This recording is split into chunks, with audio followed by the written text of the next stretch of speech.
There you are. So Marianne is a really accomplished lady. She's an author. She has a gorgeous book that I'm absolutely in love with. I love the artistry in it and I love the tale. Do you have the book near you, Marianne? Could you show it to us?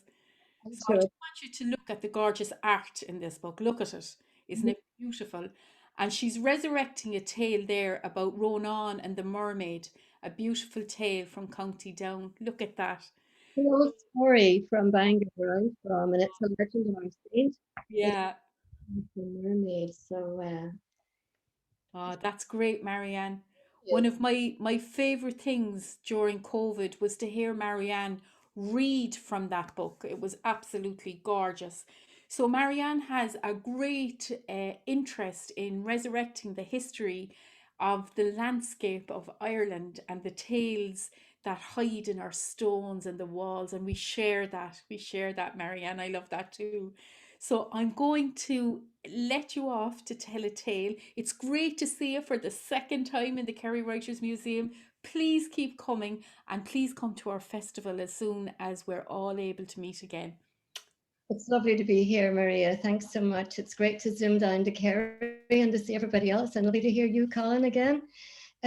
So the story I'd like to tell you is called Wind and Wave and Wandering Flame. And it's an old, old story. And I came across it in an ancient sort of book.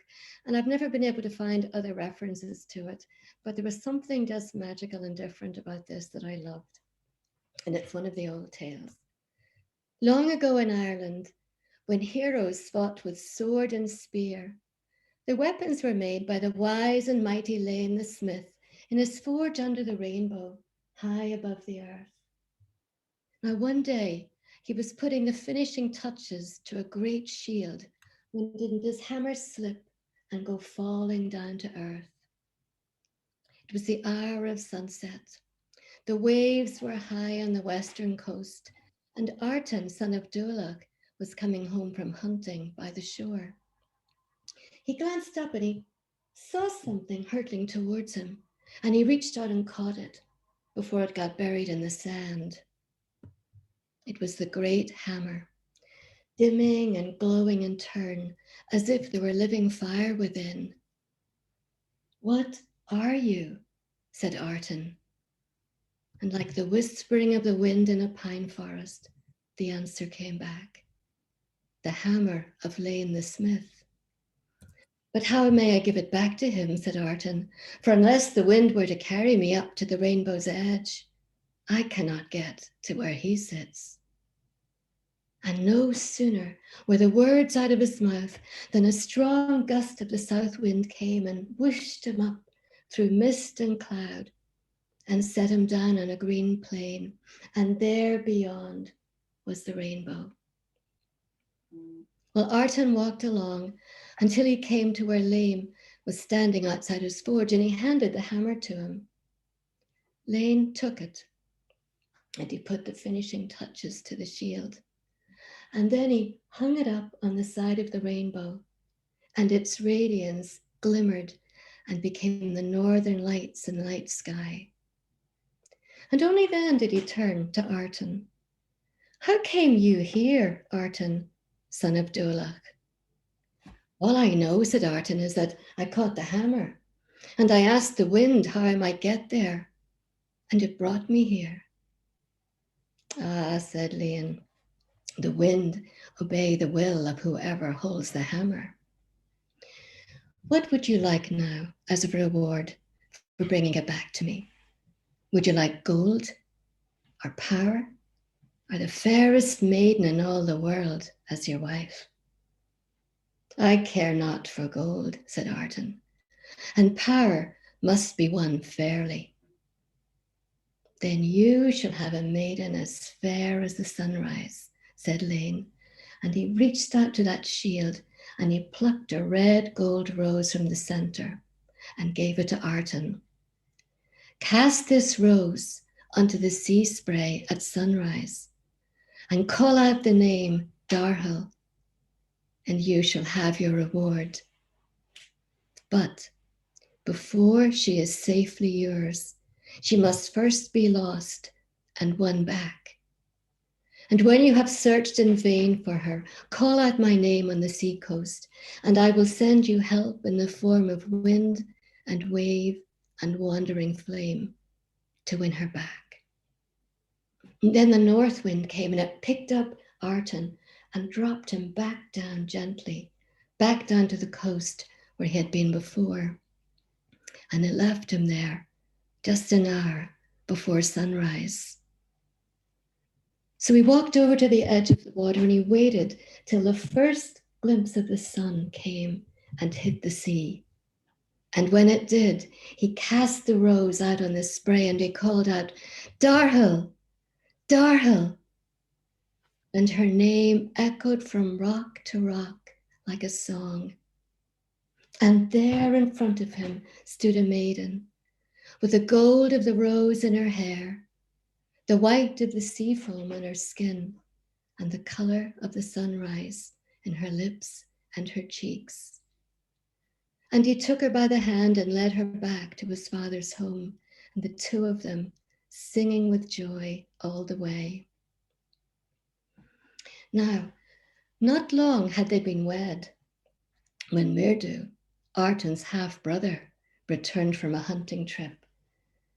And when he found out that Artan had brought home a wife as fair as the morning sun, he was filled with envy, and he began to plan to steal her away. But the father got word of his intent, and he warned Artan to take Darhill and go with her to the loch of the Lone Valley, and that they should stay there in a little cabin on an island in the middle of the loch. And that's what the two of them did. But Mirdu saw them leave. And so, pretending he was going back hunting again, he took his dogs and off he set, and it wasn't long till he was after their trail. Now, when Artan and Darhill got to the island, Artan never told her why they had gone there. And so he left her in the cabin and went off to hunt. And he hadn't been gone long when Mirdu appeared, and he said, Artan is hurt, and he has sent me here to fetch you. I will take you to where he lies. And Darhill, believing that false tale, went with him. And when Artan returned, he found the cabin empty, and he cried Darhill's name. He searched the whole island for her, but all he found was the print of her sandal in the wet sand. And then he remembered what Lady had told him. Not safely yours till won and lost again. And so off he went. He rode back to shore and he got his horse and he galloped to where he had called out her name the first time. And this time he cried, Lane, Lane, help me. Darhill is taken from me. And there was a clap of thunder, and suddenly Lane stood by his side. Remember what I told you, not safely yours till lost and won. I will give you wild servants, wind and wave and wandering flame to help you win her back. But only once may you call upon each of them.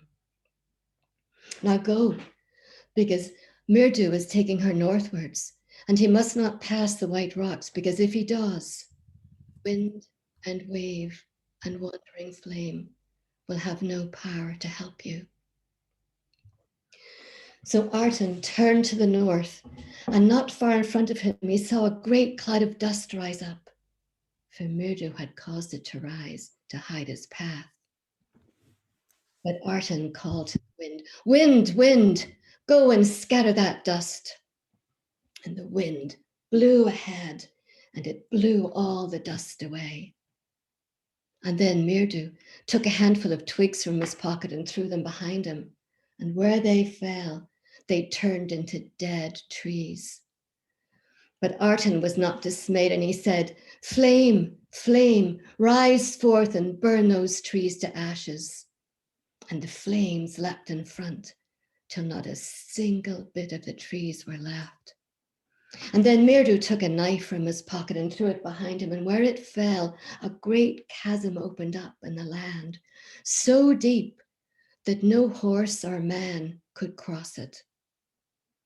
But Artan said, "Wave, rise up, and bring Darhul back to me." And the wave rose, and it filled that chasm, and it took away the horse and the dogs and Mirdu himself. But Darhul, it lifted gently as thistledown and floated her back to Artan. And they went back to Dulac's palace, and they lived happily ever after. And all her life, Darhul always had those servants. They were always there to help her. Cool water when she wanted at her feet, breezes blowing around her in the heat of the summer, and a fire burning on her heart in the winter. All for love of her, who had been made by Lane the smith from the wind-tossed wave of sea foam and the flame of the sunrise. I want cool water and a warm fire, Marianne. Oh my goodness, that was gorgeous. That was the weaving of a spell through story. That was beautiful, Marianne. Thank you so much. Please keep coming to Kerry Writers Museum. We love to see you. I think you were in Sneem last, weren't you? You were a featured teller there for a while.